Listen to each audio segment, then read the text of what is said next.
morning, YouTube. This is Ty Metalhead Weatherman. I hope you guys are having a good start to Saturday. Man, oh man, Friday last night. Wow, like it was. I was keeping track of the severe weather outbreak that was going on in Texas. That was wild to watch. There were a lot of tornadoes, some very violent ones it seemed too. Storms were racing at about 50 to 60 miles an hour. I hope everybody made it through there okay. I know there were a few injuries. I don't know anything beyond that. I'm really just now starting to get up. So we're going to go ahead and quickly look at the severe weather reports before we do this weekend forecast. Shouldn't be a long video, but yeah, it's pretty crazy. So far, we're sitting at 19 tornado reports from yesterday, 44 wind reports, and 28 hail reports, leading to a grand total of 91 severe weather reports for the day yesterday. Even had a few severe reports towards Washington here, as well as even Iowa and Wisconsin, which is kind of crazy.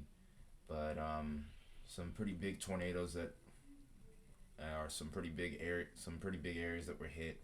Some notable areas, I should say, were the cities of Case, Texas. Well, pretty much almost all of Red River County, to be honest. New Boston was an area that was hit really hard.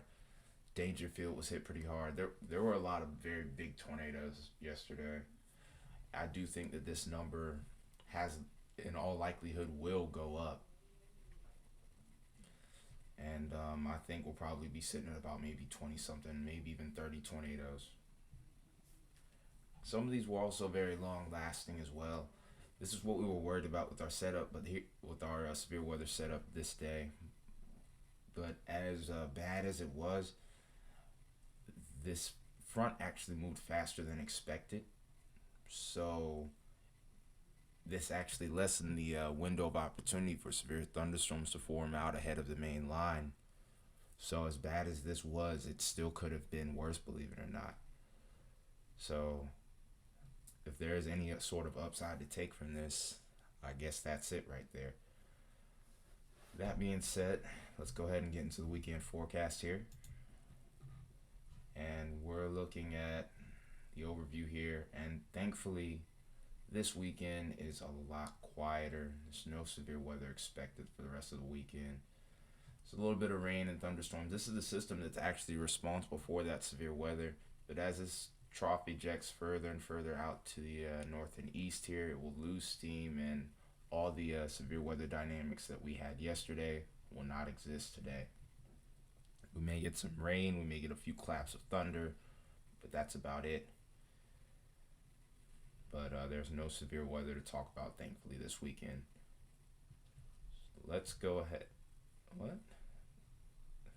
There was a look at one point of a marginal risk, but that recently just got updated and downgraded to no severe. I was about to say that was kind of confusing. But anyway, let's go ahead and take a look at how warm or how cold your area will be this weekend.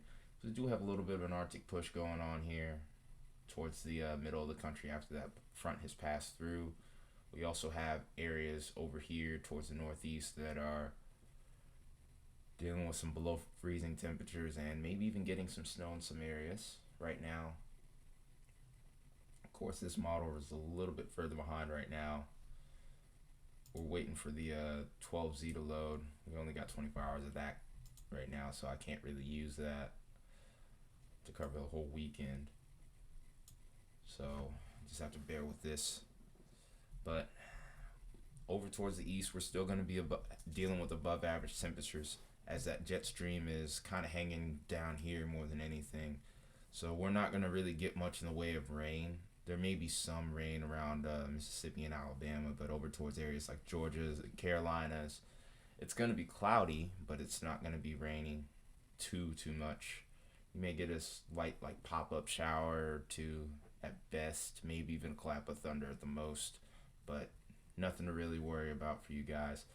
I know there's a very big game going on in Athens right now, or a big game will be going on in Athens at about 3:30 today. So anyone that might be looking for that forecast, it's going to be cloudy, but it's going to be relatively warm, and I mean, bring an umbrella just in case, but I don't expect too much to come from this storm system that's trying to move through.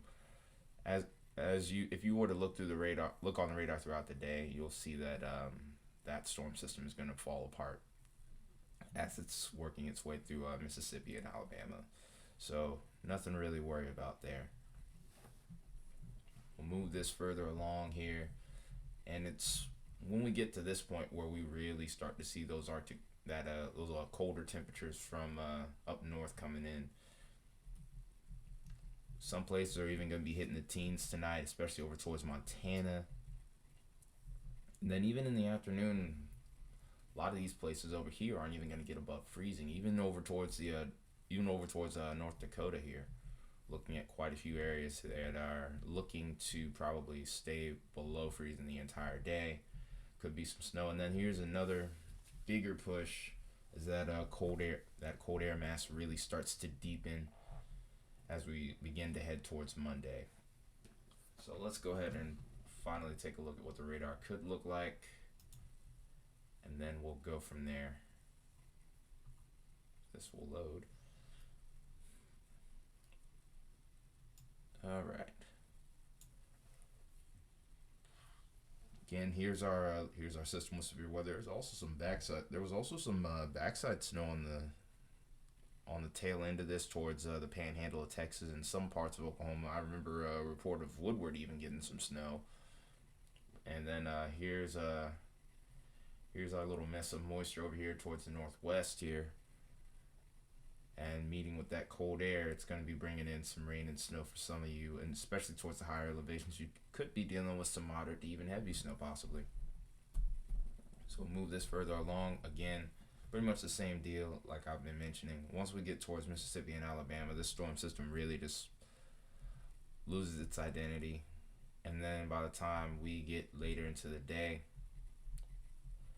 it might just be some scattered rain showers for some of us in Georgia. Alabama, you'll get a little bit more rain, but not much. Mississippi will probably get the heaviest rain, and even then, it will be nothing like what we saw last night, thankfully. There is a very marginal chance of maybe a severe wind gust or some hail towards maybe even the northeastern side of this storm system here, but very doubtful of that. I think the dynamics aren't really set up for that at all. I'm not gonna say that there's a 0% chance though. So keep your eyes open towards maybe Illinois, Indiana, maybe even towards the Great Lakes, but not too much going on there. Then of course, as I mentioned before, here's our little upper level low. It's gonna be bringing in that much colder air for the center of the country come tomorrow morning. But of course, with the way the jet stream's set up, that most of that cold air is just going to stay contained pretty far to the north. And then as we get towards Monday morning, for the eastern half of the country, it's pretty quiet. There's a few showers maybe around the northeast. But over towards the west here, that's where we can expect some heavier snow, a little bit heavier rain too, especially towards the valley of the Sierra Nevada region. But also looks like you're getting some very welcome snow. I know the last few winters you guys have struggled, so this is a welcome sight for you, for a lot of you, I'm guessing. But that's pretty much it for this video. If you like what I did in this video here, definitely drop me a like. Let me know in the comments your thoughts on last night's severe weather threat. I also have a tutorial video coming up really soon, within the next week or so, and some examples will actually be used from this outbreak that went on yesterday here. So stay tuned for that, because I'm going to show you guys how to read the radar. I'll show you how to find a tornado on radar and supercell development.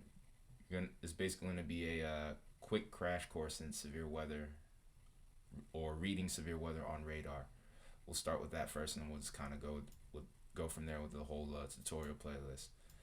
Excited to do that for you guys, because I think it could be beneficial to a lot of you know how to read the radar. But enough rambling from me. I'm gonna see if there's any way also that I could maybe see if there's any way I could link you guys to maybe helping the regions that were affected by this tornado outbreak over here. But if I do find that, just check the description, see if I have any links up. But again, this has been Tyler Metalhead Weatherman. I will see you guys in the next video. Y'all have a good day.